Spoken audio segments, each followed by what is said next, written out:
नमस्कार, आपके साथ हूं मैं राजीव शर्मा और बुलेटिन की शुरुआत गढ़चिरौली महाराष्ट्र से आ रही बड़ी खबर के साथ, जहां पर सुरक्षा बलों का बड़ा ऑपरेशन हुआ है। इस मुठभेड़ में 12 नक्सली ढेर कर दिए गए हैं। नक्सलियों के पास से AK-47 बरामद हुई है। मारे गए नक्सलियों पर 51 लाख रुपए का इनाम था। पिछले कुछ दिनों से सुरक्षा बलों ने अपनी रणनीति में फेरबदल किया है। इसके बाद जो सुरक्षा बलों पर हमले होते थे उसकी स्थिति पलट गई है। अब स्थिति ये है कि नक्सली या तो आत्मसमर्पण कर रहे हैं या मुठभेड़ में ढेर कर दिए जा रहे हैं। जो जानकारी मिल रही है कि नक्सली अपने कैंपों को छोड़कर भी भाग रहे हैं, यानी एक बड़ा इलाका जो नक्सल प्रभावित था और जहां पर नक्सली अपना दम दिखाते थे वो नक्सल मुक्त हो रहा है। महाराष्ट्र की सीमा में गढ़चिरौली के पास सुरक्षा बलों ने मुठभेड़ में 12 नक्सलियों को मार गिराया। नक्सलियों के पास से भारी मात्रा में हथियार भी बरामद किए गए। सुरक्षा बलों की ओर से गढ़चिरौली में एक ऑपरेशन लॉन्च किया गया, जिसमें 7 C-60 टीमों को छत्तीसगढ़ सीमा के पास वंडोली गांव में तैनात किया गया। सूचना मिली थी कि गांव के पास 12 से 15 नक्सली डेरा जमाए हुए हैं। दोपहर में भारी गोलीबारी शुरू हुई और देर शाम तक 6 घंटे से अधिक समय तक रुक रुक कर जारी रही। इलाके में सर्च ऑपरेशन में अब तक 12 नक्सलियों के शव मिल चुके हैं। 3 AK-47, 2 इंसास, 1 कार्बाइन, 1 SLR समेत 7 स्वचालित हथियार जब्त किए गए हैं। प्रथमेश लाइव हमारे साथ ज्यादा जानकारी के साथ इस वक्त जुड़ रहे हैं। प्रथमेश मटांगले। प्रथमेश, गढ़चिरौली जो कि बॉर्डर का इलाका है, वहां पर इससे पहले भी नक्सली अंजाम देते थे अपनी गतिविधियों को और तब वो सुरक्षा बलों को निशाना बनाने की कोशिश करते थे, लेकिन अब स्थितियां बदल रही हैं। एक तरफ छत्तीसगढ़ में भी ये स्थिति आ रही है जहां पर सुरक्षा बल नक्सलियों को खत्म कर रहे हैं, उनके अड्डों को नष्ट कर रहे हैं। गढ़चिरौली से भी यही घटना सामने आई है। प्रथमेश, विस्तार से जानकारी दें। जी बिल्कुल, जिस तरीके से जो घटना है, पुलिस लगातार एक्शन मोड पे दिख रही है।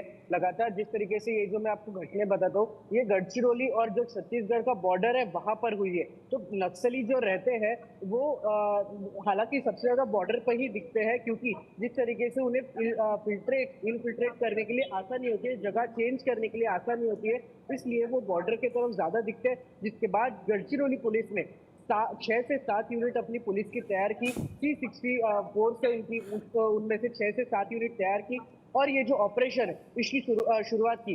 ये ऑपरेशन करीब 6 घंटे से अधिक समय तक चला है। दोपहर को ये ऑपरेशन शुरू हुआ था, जिसमें 12 जो नक्सली है उनके शव अभी तक मिल चुके हैं, उनको मार गिराया गया है। हालांकि इस पूरे ऑपरेशन में 2 जो पुलिस ऑफिसर्स हैं वो कई जख्मी हुए हैं, लेकिन उन्हें नागपुर के हॉस्पिटल में वहां पर उनका उपचार किया है और फिलहाल आउट ऑफ डेंजर ऐसे बताया जा रहा है। हालांकि जो ये पूरी जो ऑपरेशन है वो पूरा किया गया था, जिसके बाद खुद देवेंद्र फडणवीस ने भी 51 लाख का जो इनाम है इन पुलिस वालों के लिए दिया है। क्योंकि जिस तरीके से गढ़चिरौली की अगर मैं बात करूं तो गढ़चिरौली में जो नक्सलाइट्स है वो बहुत ज्यादा पैमाने पर पाए जाते हैं। लगातार जो है जो काफिले हैं उन पे हमला करते, पुलिस के काफिले पे हमला किया जाता है। तो जिसके बाद ये एक बहुत बड़ा एक ऑपरेशन एक महाराष्ट्र सरकार की तरफ से और महाराष्ट्र पुलिस की तरफ से ये ऑपरेशन किया गया है। जी प्रथमेश, आप बने रहे हमारे साथ। प्रथमेश, बने रहे, क्योंकि हम लगातार जानकारी अपने दर्शकों को दे रहे हैं कि क्या स्थिति है महाराष्ट्र के गढ़चिरौली में और देवेंद्र फडणवीस ने क्या कहा है। आज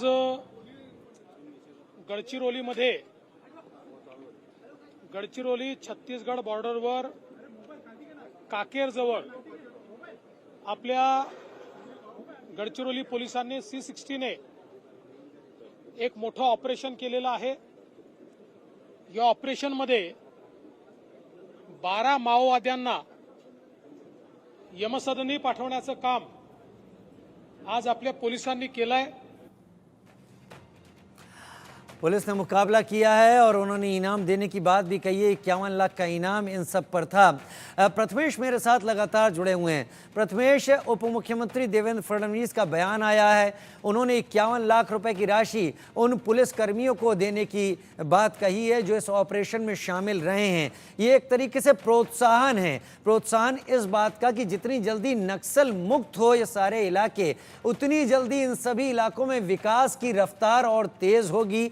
यहाँ के लोगों को भी वो सुविधाएं मिलेंगी जो महाराष्ट्र के दूसरे शहरों की तरह बाकी जगहों को मिल रही हैं। प्रथमेश जी बिल्कुल, जिस तरीके से अगर मैं सुविधा की बात करूं तो गढ़चिरौली का जो डेवलपमेंट है वो कहीं ना कहीं धीमी गति से शुरू है, क्योंकि नक्सलाइट जो है वो लगातार वहां मूवमेंट करते रहते हैं। जिसके बाद जो है कल एक बहुत बड़ा, एक माना जा रहा है कि बहुत बड़ा एक ऑपरेशन है ये चला गया है महाराष्ट्र में, महाराष्ट्र के गढ़चिरौली में, जहां से वो छत्तीसगढ़ और गढ़चिरौली के एक बॉर्डर में एक गाँव आता है, वहां पर ये पूरा ऑपरेशन को अंजाम दिया गया। जिसके बाद अगर हम बात करें गढ़चिरौली की, तो गढ़चिरौली में भी लगातार जो नक्सलाइट्स है वो लगातार इनफिल्ट्रेट होते रहते हैं, लगातार उस एरिया में रहते ही है। और इसके बाद अगर मैं बात करूं तो ये ऑपरेशन की, तो ऑपरेशन एक बहुत बड़ी, एक माना जाएगा बहुत बड़ी कामयाबी है महाराष्ट्र सरकार को और बल्कि महाराष्ट्र पुलिस को भी, क्योंकि इन जो 12 नक्सलाइट्स है उनके तरफ से जो गोला बारूद जो बरामद हुआ है, हालांकि ये कोई मामूली गोला बारूद नहीं बरामद हुआ है। AK-47 जैसे जो एक तेज वो एक जैसे राइफल है AK-47, इतनी जो बड़ी राइफल है, ऐसे राइफल बरामद हुए। तो एक बहुत बड़ी एक कामयाबी तरह से देखा जा सकता है इस पूरे ऑपरेशन को। और हालांकि आपने डेवलपमेंट की बात की, तो ये डेवलपमेंट भी इसमें बहुत ज्यादा एक बहुत अहम भूमिका निभाएगा, क्योंकि जिस तरीके से नक्सलाइट्स को अगर मारा जाएगा तो डेवलपमेंट गढ़चिरौली और बाकी जिससे नक्सलाइट क्षेत्र है वहां पर किया जाएगा। जी, बाकी दूसरी जगह किया जाएगा।